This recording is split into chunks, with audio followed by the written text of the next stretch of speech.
तेजी, टूट पड़ी पुलिस श्रीकांत उर्फ लंगड़ा त्यागी पर। 25,000 रुपए का इनाम घोषित। तो त्यागी अब हो गया है 25,000 का इनामिया।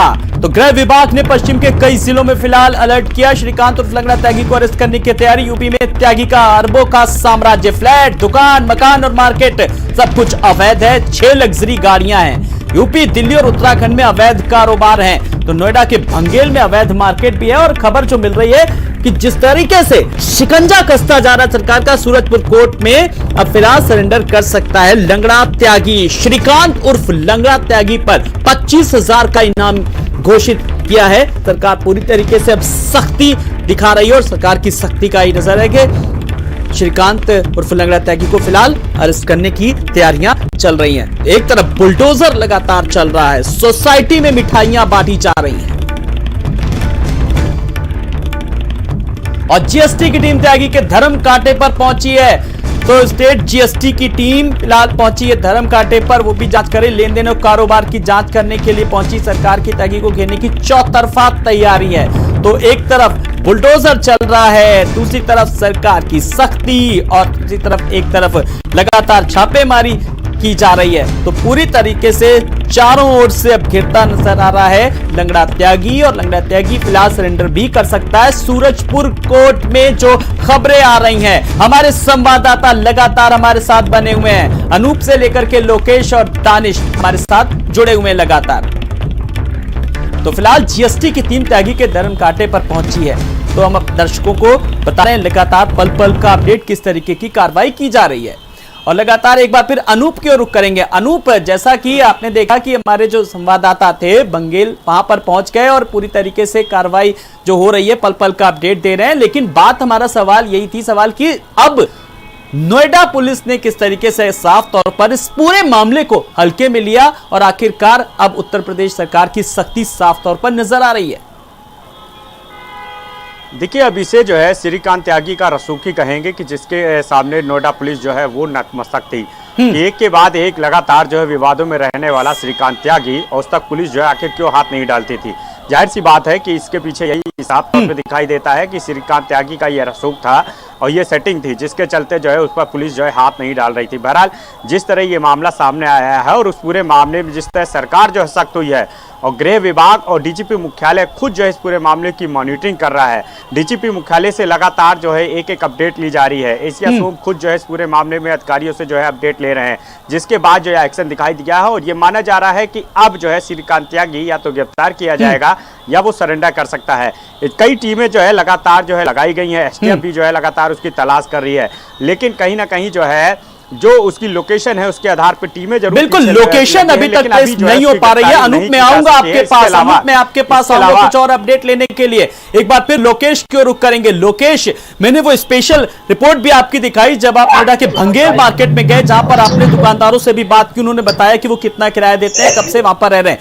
जानना चाहेंगे कि जो अपडेट मिल रहा है अब चौतरफा घिरता नजर आ रहा है, और जो आप बता रहे थे कि सूरजपुर कोर्ट में भी सरेंडर कर सकता है, इस बारे में क्या कुछ अपडेट मिल पा रहा है लोकेश?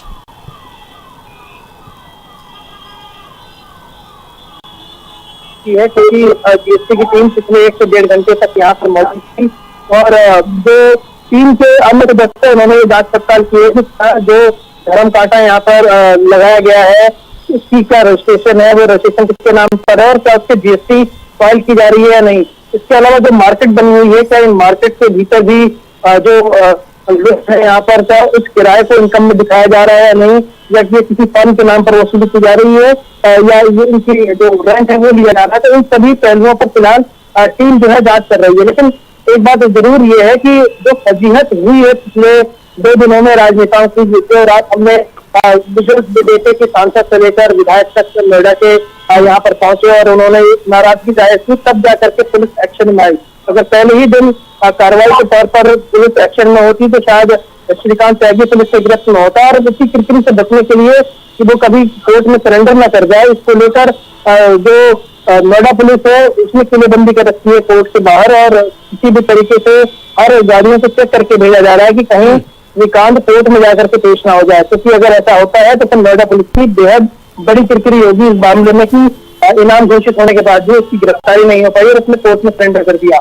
दूसरी तरफ जांच टीम है, उसमें इंटेलिजेंस कि जो एडिशनल एसपी है ये भी यहाँ पर डीसीपी स्तर के ऑफिसर जो है या डीएसपी स्तर के, वो इसकी एक विस्तृत जांच करें और इस जांच के बाद वो रिपोर्ट भी सौंपी जा रही है कि आखिर जो उनकी पास संपत्तियां अर्जित की गई या जो पीछे इनके पास गनर थे वो किसके आदेश पर किन परिस्थितियों में इनको दिए गए थे, क्या जान का खतरा था या क्या इनपुट थे, क्योंकि एलआईयू की रिपोर्ट के बिना कोई भी गनर मुहैया नहीं कराया जाता है। अगर कराया गया थे मौखिक रूप से तो फिर किसके आदेश से, इन सभी पहलुओं उसी तरफ से जांच चल रही है।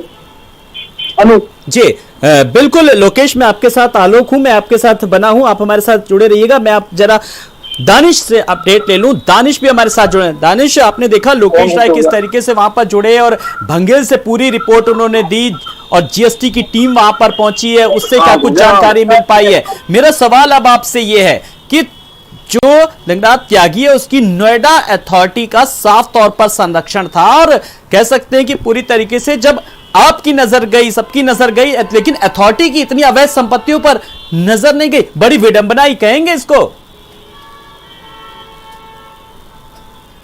चलिए, दानिश तक लगता हमारी आवाज नहीं पहुंच पा रही। मैं एक बार फिर लोकेश की ओर रुख करूंगा। लोकेश, वाकई में जिस तरीके से आप वहां पर पहुंच गए और पूरी टीम पहुंच गई, लेकिन नोएडा अथॉरिटी की अभी तक नजर नहीं गई। ये बात जरूर देखी जा रही है कि आखिर वो यहाँ पर क्यों मौजूद नहीं है, क्योंकि नोएडा जो अथॉरिटी है वो पूरे प्रखंड की अब जांच शुरू करेगी। जो हमें शुरुआती दौर पर जानकारी बताई गई, एक गांव था नोएडा का, और जब यहाँ पर एक्विजिशन शुरू हुआ था नोएडा का, तो उस एक्विजिशन के समय पर लाल डोरा जो है उसके तहत ये जमीन बचा ली गई थी और यहीं पर घर और दुकान बनाए गए थे। बाद में इसकी लोकेशन दिल्ली दिल्ली से कलेक्ट करने के लिए दादरी का मेन रोड है उस पर आ गई और बेहद महत्वपूर्ण प्रॉपर्टी हो गई है हर लिहाज से, चाहे वो संपत्ति के लिहाज से देखी जाए या उसके वैल्यू के हिसाब से देखा जाए, तो आज तारीख में ये कई खरबों की प्रॉपर्टी है।